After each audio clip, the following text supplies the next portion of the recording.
FBI information leaked. Obama submitted his final budget. Hi, I'm Joanna Pleaser. And I'm Dane Wormlinger, and this is your Public Eye News.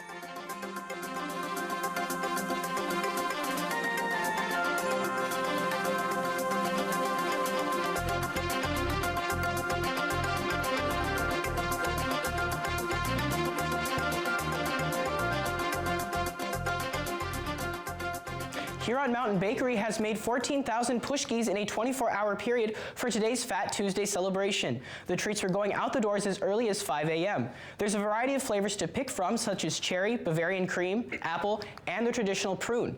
Huron Mountain Bakery believes that they will sell out of all the pushkis. You can stop in or call to get your hands on one before they're gone. And on Monday, the Marquette City Commission approved an emergency resolution to change a polling location ahead of the Michigan primary in March. In late January, the National Guard Armory in Marquette was temporarily closed due to lead contamination. On Monday, the commission approved relocating the polling locations for precincts 3, 4, and 5 to the former UP Sportsplex on Wright Street. The Michigan primary will be held on March 8th. A warrant has been recalled for the arrest of 30-year-old Barry Jack May of Waukegan, Illinois. May never showed up to the pretrial conference on Monday in Iron County Circuit Court. May is facing multiple felony charges: 4 counts for delivery and manufacturing of controlled substance, 1 count for furnishing contraband to prisoners, 1 count for possession of a controlled substance. May is also facing misdemeanor charges for bringing contraband into prison and having no license. Just after 7:30 a.m. today, authorities responded to a multi-vehicle accident near Fox Motors in Marquette. Authorities reported that one vehicle was trying to turn left into the dealership when it drove into the path of another vehicle traveling towards Marquette. One individual was injured and taken to UP Health Systems Marquette for treatment of non-life-threatening injuries. 2 other vehicles slid into the ditch in an effort to avoid the collision. Weather is not believed to have been a factor. No names have yet been released.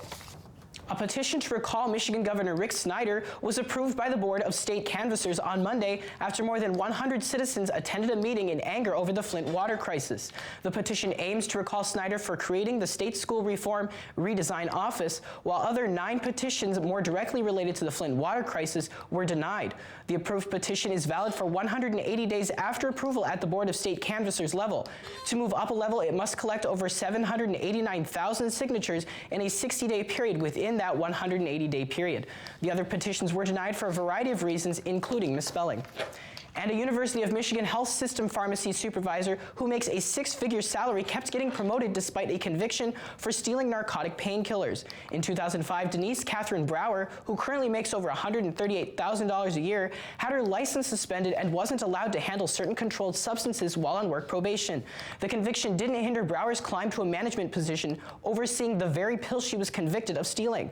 Brower had even admitted her addiction to coworkers at the time.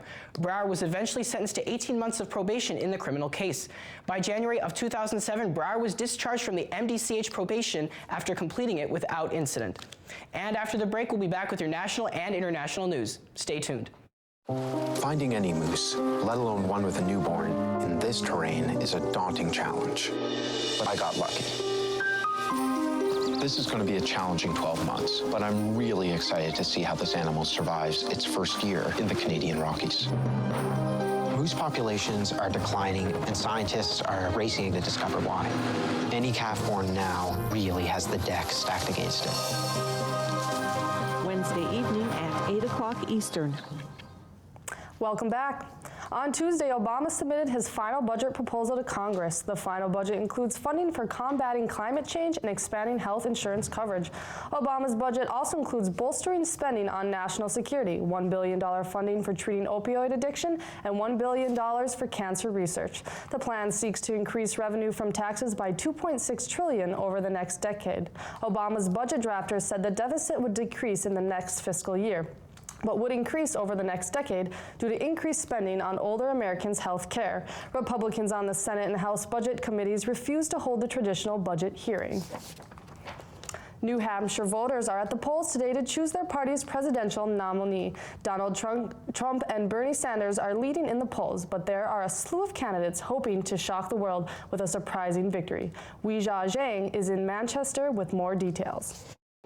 Voters are already lining up to cast their ballots in the first-in-the-nation primary. New Hampshire never lets you down. The candidates are out early, shaking hands as voters head into their precincts.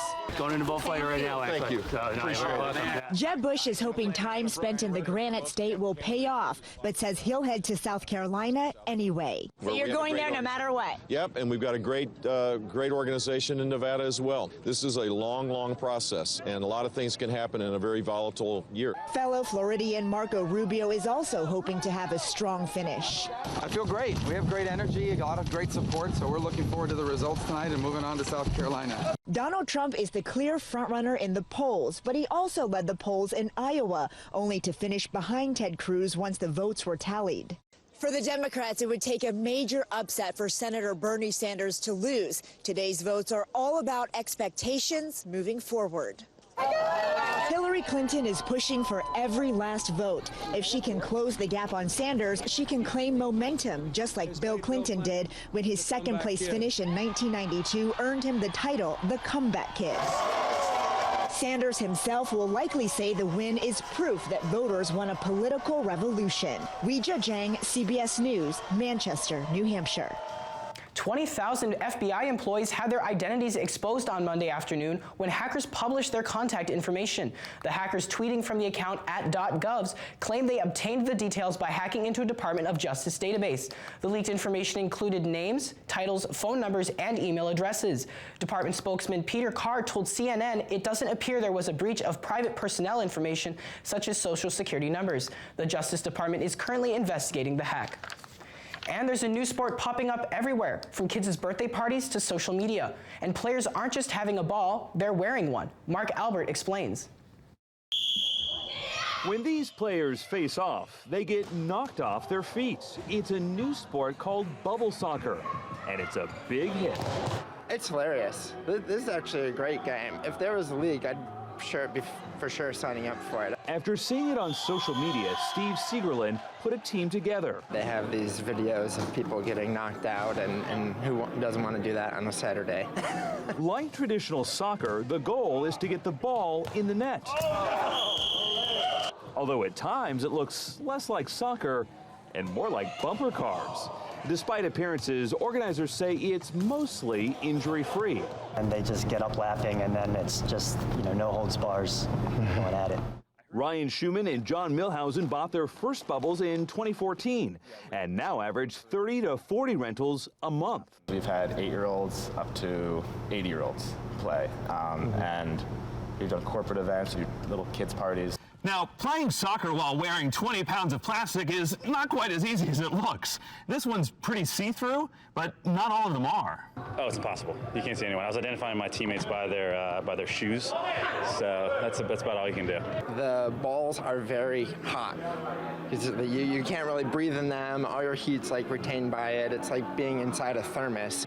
The short bursts of play give everyone the chance to catch their breath. A crash course in fun bubbling up in cities across the country. Mark Albert, CBS News, Washington. On Tuesday, shortly after 7 a.m., a head-on collision occurred between two trains in Bavaria, Germany. 9 people died, 2 assumed missing, and 50 were seriously injured. They estimate there were more than 150 passengers on board the 2 trains. The trains collided at a bend on Mangfall Valley Railway, a single-track regional rail line. It was estimated the trains had been traveling about 62 miles per hour. Authorities say the railway was equipped with an automatic braking system that would stop trains from running on tracks they weren't supposed to be. Christian Schreier, board chairman of Transdev, said, quote, "It would be extremely unlikely for both the driver and driver instructor on a train to miss a red signal, and then for the automatic braking system not to kick in," end quote. And after the break, we'll have your weather and sports. Stay tuned.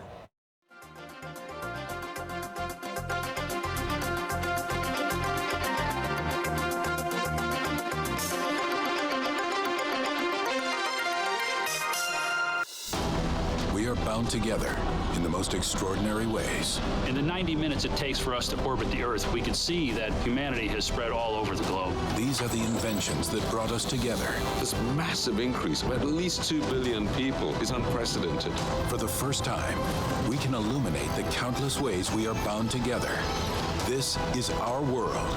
See it in a whole new light. Join us Wednesday evening at 10.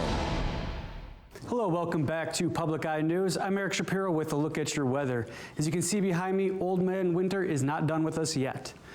Currently it's snowing with a temperature of 17 degrees Fahrenheit and winds north at 26 miles an hour and a barometric pressure of 29.78 inches and falling. Tonight we'll see some more snow with a low of 8 and winds north-northwest at 22 miles an hour. Tomorrow we'll see some more snow with a high of 13 and winds north-northwest at 21 miles an hour. Now taking a look across the UP, in Sault Ste. Marie it's 27 and cloudy. Manistee is 21. Escanaba is 20. Down here in Menominee is 18 and cloudy. Here in Iron Mountain it's 14 and cloudy. Ironwood is 10 degrees and snowing. Up in Houghton it's 12 degrees and snowing. And back here in Marquette it's 17 degrees and snowing. Let's take a look at your weather ahead. Thursday we'll have a high of 19 and a low of 9 and mostly cloudy. Friday we'll have a high of 11 and a low of 0 and some snow. Saturday we'll have a high of 8, a low of 0 and some snow. So John, it doesn't look like this weather is making an early exit, but there was a NFL player that did make an early exit. Yes, he did, and he's putting some light on the situation for us. Quarterback of the Carolina Panthers, Cam Newton, defended how he handled himself with the media after losing to the Broncos in Super Bowl 50.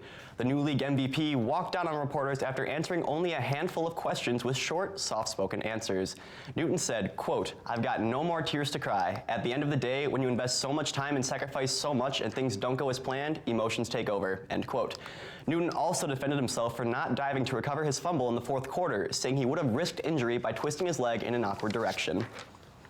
And the Ottawa Senators acquired defenseman Dion Phaneuf from the Toronto Maple Leafs in a 9-player blockbuster trade. Ottawa received forwards Matt Fratton, Casey Bailey, and Ryan Rupert, and defensive prospect Coney Donahue from the Maple Leafs, and no salary is being retained by either team. Phaneuf, the Maple Leafs captain for the past 6 seasons, was the centerpiece of the deal. The 30-year-old has 5 years left on his contract at a salary cap of $7 million. With the transition to the Senators, Phaneuf won't have as much pressure of being a captain or the weight on his shoulders to be a top pairing defenseman. The Senators hope that with these new additions to the team, they will have a better chance to reach the playoffs. And coach Rick Pitino is still waiting to be interviewed by the NCAA about a sex scandal in the team's dormitory. University President James Ramsey announced a self-imposed 1-year postseason ban for the men's basketball team after investigation revealed that violations did occur. Pitino states that he did not know about the incidents and is being kept in the dark about the investigation because he hasn't been interviewed by the NCAA. Player Andre McGee allegedly paid $10,000 for 22 dancer shows from 2010 to 2014, most of which happened in the dorms. Pitino spoke to McGee and told ESPN, quote, "He said it was just women coming over and listening to music. Then he got a lawyer and that was the last I spoke to Andre McGee," end quote. So $10,000 is a lot of money to spend on everything, but I heard that there's another person that's spending the same amount on a piece of a beetle? That's true, John. I have the story right here. A lock of John Lennon's hair is prepared to sell for $10,000 at Dallas auction later this month. The 4-inch lock was collected by a German hairdresser who trimmed Lennon's hair before he started shooting How I Won the War. The auction will be held February 20th and will include other rare items linked to the Beatles, such as a signed photograph of all 4 members. On October 30th, Robert Dingledine, 26, stole police badges while being questioned by Irwin police. The small town has all its offices in one building, and the man was being held in the mayor's office to keep him away from the woman he was disputing with. Police say they didn't realize any of the badges were missing until someone returned one last month. Dingledine has since apologized and returned all 3 badges. He faces a preliminary hearing on 18 theft-related charges. Well, folks, that's all the time we have here at Public Eye News. Tune in for tomorrow's show.